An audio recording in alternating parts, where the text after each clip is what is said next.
بسم اللہ الرحمن الرحیم۔ اللہم صلی علی محمد و آل محمد۔ اصحاب فیل اور لشکر ابابیل، ایک ایمان افروز واقعہ۔ عربی میں فیل ہاتھی کو کہتے ہیں۔ چونکہ سورہ فیل میں ہاتھیوں کا ذکر ہے، اس لیے اسے سورہ فیل کہتے ہیں۔ سورہ فیل ایک ایسی چھوٹی سورہ ہے جو انسان کے ایمان کو ایمان کامل اور یقین کامل کا تصور دیتی ہے۔ اس سورہ میں ایک ایسے عبرتناک واقعے کی طرف اشارہ ہے جو اتنا مشہور و معروف ہے کہ عرب آج بھی اس کے رونما ہونے کے سال کو عام الفیل کہتے ہیں۔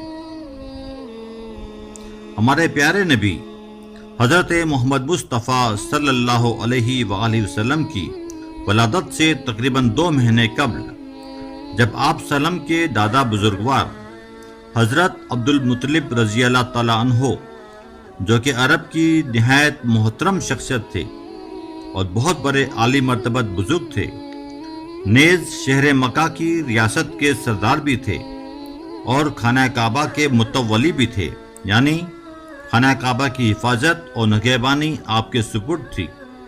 اسی دوران 6 صدی عیسوی میں یمن پر عیسائیوں کی حکومت تھی اور حبشی نژاد ابراہہ بن صباح یمن کا گورنر تھا۔ اس نے بہت بڑے لشکر اور ہاتھیوں کے ساتھ خانہ کعبہ پر حملہ کرنے کا ارادہ کیا۔ واقعہ کچھ یوں ہے کہ یمن کی حکومت شاہ حبش کے ماتحت تھی اور شاہ حبش خود سلطنت روم کا حلیف تھا۔ یمن پر اقتدار حاصل کرنے کے بعد سلطنت روم اور شاہ حبش کی خواہش تھی کہ خانہ کعبہ کی مرکزیت کو ختم کر کے ملک عرب میں عیسائیت کو فروغ دیا جائے۔ اس مقصد کے لیے پہلے صنعاء شہر میں، جو کہ یمن کا دارالخلافہ تھا، ایک شاندار عبادت خانہ بنایا گیا جس کو سونا، چاندی اور قیمتی پتھروں کے استعمال سے مزین کیا گیا اور اسے الکلیس یا کلیسا کا نام دیا گیا، اور پورے ملک میں اعلان کرایا گیا کہ لوگ حج کرنے کے لیے مکہ میں خانہ کعبہ کی بجائے صنعاء میں کلیسا آئیں۔ لیکن لوگوں نے اس کی بات پر بالکل ہی عمل نہیں کیا اور وہ خانہ کعبہ ہی آتے رہے۔ لہذا حسد، بغض اور تعصب کے باعث 570 عیسوی میں ابراہہ بہت بڑے لشکر اور ہاتھیوں کی بڑی تعداد کے ساتھ خانہ کعبہ پر حملہ کرنے کے لیے مکہ آیا۔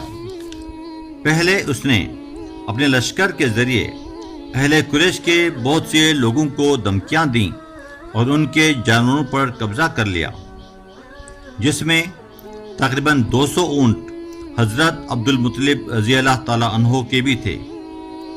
حضرت عبد المطلب رضی اللہ تعالیٰ عنہ بحیثیت شہر مکہ کے سردار کے ابراہہ کے پاس گئے اور اہل قریش کے جانوروں کو واپس کرنے کی شکایت کی۔ ابراہہ شروع میں تعظیم سے پیش آیا، لیکن بعد میں فرعونی لہجے میں کہنے لگا، تمہارے جانوروں کی کیا حیثیت ہے؟ ہم تو تمہارے خانہ کعبہ کو تباہ و برباد کرنے آئے ہیں، جن کے تم متولی ہو۔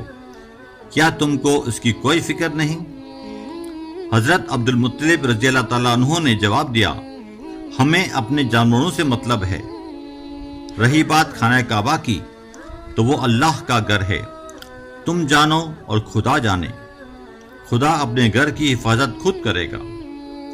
حضرت عبد المطلب رضی اللہ تعالیٰ عنہ اپنے جانوروں کے ساتھ واپس آ گئے اور مکہ والوں کو فرمایا کہ ابراہہ عظیم لشکر و ہاتھیوں کے ساتھ خانہ کعبہ پر حملہ کرنے والا ہے، لہذا آپ سب مال و اسباب اور جانوروں کے ساتھ پہاڑوں میں چلے جاؤ اور اپنی حفاظت کرو۔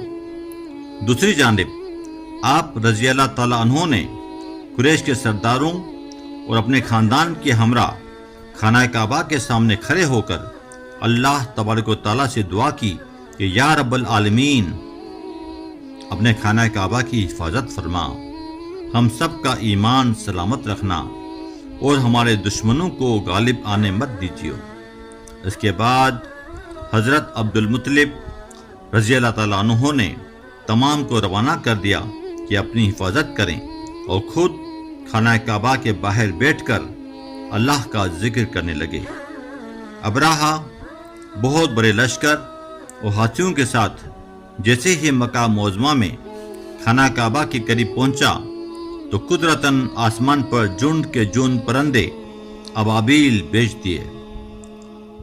وَأَرْسَلَ عَلَيْهِمْ طَيْرًا أَبَابِيلَ، وہ ان پر پتھریلی کنکریاں پھینکتے تھے، ترمیہم بحجارۃ من سجیل، پس اس نے انہیں کھائے ہوئے بوسے کی مانند کر دیا۔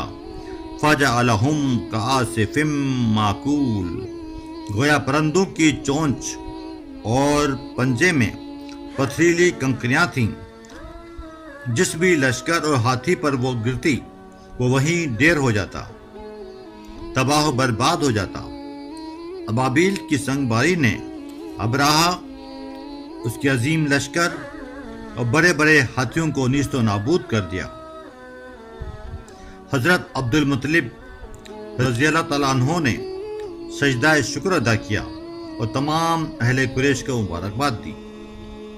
ہمارے پیارے نبی حضرت محمد مصطفیٰ صلی اللہ علیہ وآلہ وسلم کے آباء و اجداد کے ایمان کامل کی یہ کتنی بڑی عظیم مثال ہے جو ناقابل فراموش ہے، اور روز قیامت تک مومنین کی روحوں کو منور کرتی رہے گی انشاءاللہ۔ اللہ ہم سب کا ایمان سلامت رکھے، آمین۔ اللہ نگہبان۔